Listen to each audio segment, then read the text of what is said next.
Now, a word about animals on the Mark Thompson Show. The good, the bad, the ugly, the beautiful, it all comes through Karen Dawn. She who puts together DawnWatch, DawnWatch.com, and her Facebook and her website, great portals through which you can find all kinds of animal information. Her book, and I think they're doing an updated version of the book. What's the book called again? Thanking the Monkey, Rethinking the Way We Treat Animals. Came out in Thanking the Monkey. Thanking the Monkey is a great overview. I learned just so much. I thought I knew a lot, and I do know a lot, but I don't know everything. And I learned a lot through that book, and I know you're updating it. So we'll give it a big push when you come out with it with the updated edition. What do you have for us today, Karen Dawn? We'll get there. Well, yesterday's New York Times was packed with wonderful animal stuff. A particular interest was that the situation in Mexico City with bullfighting being banned, then unbanned, then banned again, was on the front page of the Sunday New York Times, above the fold, lead story. I thought that was so interesting given all the stuff that's going on with humans in the world at the moment. But it reminded me of a saying when George Angel, who was the founder of the Massachusetts Society for the Protection of Cruelty to Animals, was asked, how can you focus on animal cruelty when there's so much human cruelty in the world? He said, I'm working at the root. And honestly, if we can't get rid of bullfighting by now, what hope is there for humanity? So they're trying in Mexico City. They've managed already in parts of Spain, but in Mexico City, they had banned it for a couple of years, and then it went to court, and then it was allowed for the first time in a couple of years to take place last week. But now it's not as accepted. So there were hundreds and hundreds of protesters outside the ring. And yes, then, I mean, sadly, there are thousands and thousands of paid visitors inside the ring to see the bullfight. There are thousands, but they are the real minority of society. Even though there's thousands of them, there's millions and millions and millions of people in Mexico City who are not there. Right, that's a good way to look at it. By the way, just to the headline for those listening or not watching says, bullfighting returns to its largest arena. A fight over its future goes on. That's the headline in the New York Times to which Karen's referring. Go ahead, sorry. So I suppose the good news is that there is a fight over the future, but honestly, Mark, it's 2024. I just can't believe that folks are still torturing animals for fun. And I've mentioned, of course, I'm an animal rights person. I'm vegan. I don't get on here and tell everybody, you must go vegan. We just try and sort of wake people up as to what is going on so that they can make their own informed choices. But bullfighting, oh my Lord, honestly, I think the folks who actively support that, well, we're not going to get through to them anyway, but they are a minority of society these days. And that's when we have to ask, well, shouldn't things like that reflect the values of the majority of the people in society? And, thank heavens, most people don't want to see animals tortured to death these days. I'm glad you stated that way. I think that it's true. I mean, you can deal with your own habits as far as what you buy into in other ways in your life. But on bullfighting, it would seem as though it's a clear-cut issue. That said, one thing we don't understand in America is how much this is baked into the life in Spain, in Mexico, and in Latin America, as you suggested. I mean, these are key areas. In Spain, it's celebrated. I mean, you have to think of these matadors think of them as champion race car drivers. That's the way they're celebrated in these societies. But in Catalonia in Spain, where Barcelona is, they took a vote of the people and they banned it. So we get told in America, oh, it's so much part of their culture. The new generation don't want it. And when it went to a vote in Barcelona, they banned it. So I think it really is a bit of good news and a bit of bad news. As you say, there's a back and forth, but I love that you mention it because I think it's on this there'll be general agreement, as you sort of suggested, that it's a bad thing, We bullfighting. just have to get the laws to match what people think. And, it's like factory farming. Most people don't want, most people eat meat and they don't want the animals who they're eating locked into crates for their entire lives. But still, that's what happens. So we have to get more active. Speaking of, What? Yes, go ahead. I have an update today. And this was in the Los Angeles Times on Saturday, but we have spoken about the Catalina don't make me say that again. Catalina Island goat situation here. And we mentioned that there were 300 protesters at the borings. Well, the protesters against that Catalina Island goat slaughter have had an effect.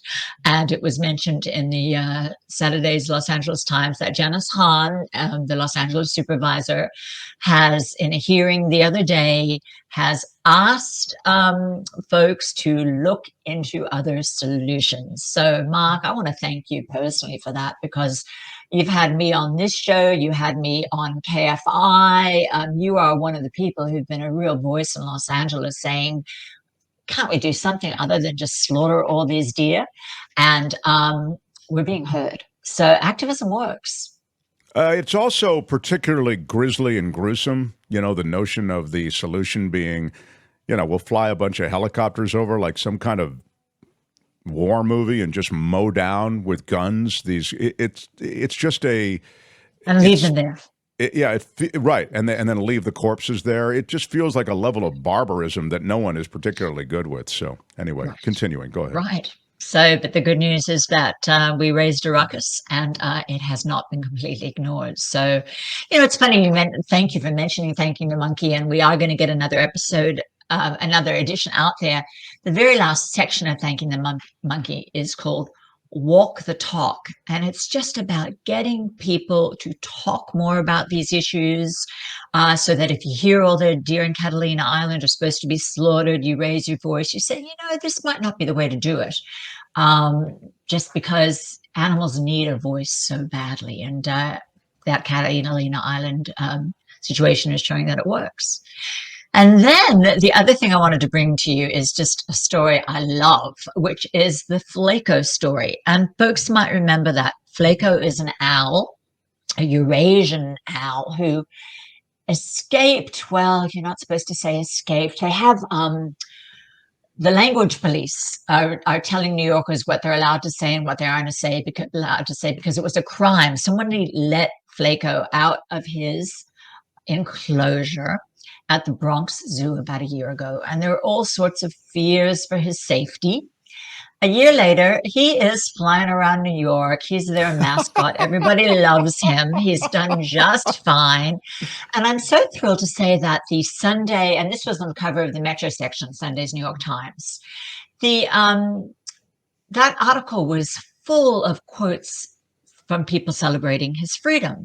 Now, there were a couple of people who say it's only a matter of time until he gets killed. He's not really safe. Well, let's talk about what does safe mean, in that the Associated Press has followed up on this story because it's the 1-year anniversary, apparently. And I didn't know this from the New York Times story, but I found out this morning that Flaco's enclosure, which somebody cut the mesh on, was approximately the size of a VW bus. Apparently, twice his wingspan was the end of his enclosure at the Bronx Zoo.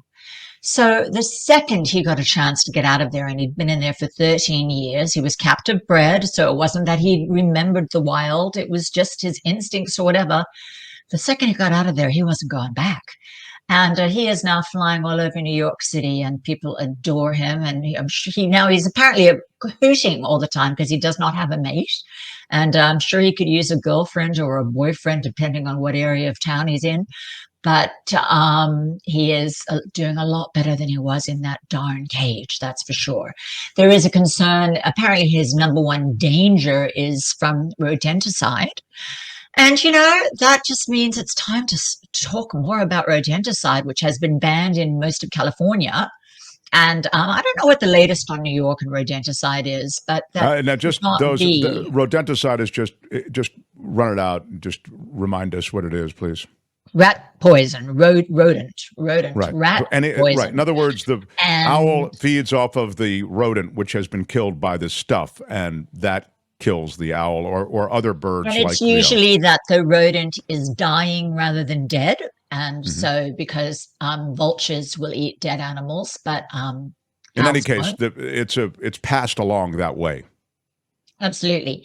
And there is therefore a movement to ban rodenticide for that reason. Another reason to ban it is it's an extraordinarily horrible, slow, painful death for sentient little critters called rats and mice, smart sentient little critters. So whether or not we should be killing mice en masse is a whole nother conversation, but we certainly shouldn't be doing it with rodenticide, whether it be for their sake or for the sake of folks like Flaco. But back to the good news, Flaco is doing great a year later. And as you know, a lot of us would say if he gets hit by a car or something happens to him, at least he lived before he died. So, but he's not ready to die just yet. Just unreal. Just unreal. Well, this is really some good news with concerning news, but that's what I love about this conversation. It reflects the realities, and the realities aren't all grim. There is hope. In fact, I saw even in relation to bullfighting and that kind of getting used to be greyhounds everywhere in Florida. I haven't seen that in decades since they banned racing. I mean, that is wild. There was so much dog racing, and I think that's pretty much not happening anymore. There were the dog fights that we talked about. The only fighting we should allow, Walter says, is the one where robots are fighting. Yeah, that's. I mean, indeed, it's. It feels like something from the Roman times at the Colosseum. Honestly, like something that has really exceeded its expiration date. Certainly, when the participants are not willing and don't want to be there, and something I think people forget are bulls are herbivores. So, the last thing the bull wants to be doing is being stabbed and attacking back and whatever. And because I found myself, hearing about people who want to, think it has to go on. And I think, well, let's send the matadors into the arena without their swords and see how they fare. And then I realized, you know what, they'd fare just fine because that's not what bulls want to be doing. They're herbivores. They're not going to be coming after you unless you come after them. So the idea that we, for fun, attack these herbivores with sticks and swords and whatever, it's just crazy. Whereas boxing, etc. We could talk about that some other time, but it's just Randy, not the so same. what good does it do to talk here about the bullfighting issue in other countries? Well, what good does it do to talk about issues that occur anywhere that isn't our country? You mean we shouldn't? That, Randy, with all respect, that remark just is a guy who's just trying to be difficult. I mean, why talk about the issues with the Amazon? We don't live in the Amazon. I'm going to stick up for Randy here. Don't stick up for Randy. Sorry, I have to, Mark. In that, I feel that way when people talk about, the Korean dog stuff. Well, that we went over that, and it's like, well, look what we're doing to animals in this country. But Randy, don't forget, I did tie it into the power of activism, and that they're protesting the bullfights, and it's they are at least finally being addressed. And here we're protesting the Catalina goat slaughter. So I think it's important to remember that things can change, that we don't just have to accept this horrifying cruelty to animals, no matter what country it's happening in, and that protest makes a difference. And also, I'd like to just, I think, part of what Randy said was fair, but also there is a suggestion there. Well, it's other people at least say it's tradition, and it's like it's so time for us to question cruel. I also feel as though international outcry, honestly, it does matter to countries. It does. So you may see it as, well, they're activists over there. Those activists will get that done. No, you'd be surprised. The stink, the stink associated with cruelty to animals can actually extend well beyond the borders of a country. and you get that stink on your country. Look at the And meanwhile, Americans go visit there and actually go see these darn things. Yeah, but I was just going to give you the example of the Canadian seal hunts. You know, the seal hunts, that word got out to America, and all of a sudden it was an embarrassment to Canada. So I'm just making that general point. I give Randy a hard time because he's always stirring the pot. But he does note, I appreciate Karen's comments on this. Yes. I'm sure he appreciated your comments more than mine. I appreciate your comments. Randy's always full of, I read the comments afterwards, and I'm so impressed by your audience and some of the stuff that comes up, and it plants seeds for things I want to talk about later. So, well, we'll talk to you next week. How about it? Karen Dawn, thank you. DawnWatch at DawnWatch.com. That's a word about animals for today. Join the flock. Again next time for a word about animals on the Mark Thompson Show. Hi, it's Mark, and I thought that was great. Hit the notification bell. You'll know whenever there's a new video being dropped, and please subscribe to our channel to help us save the universe.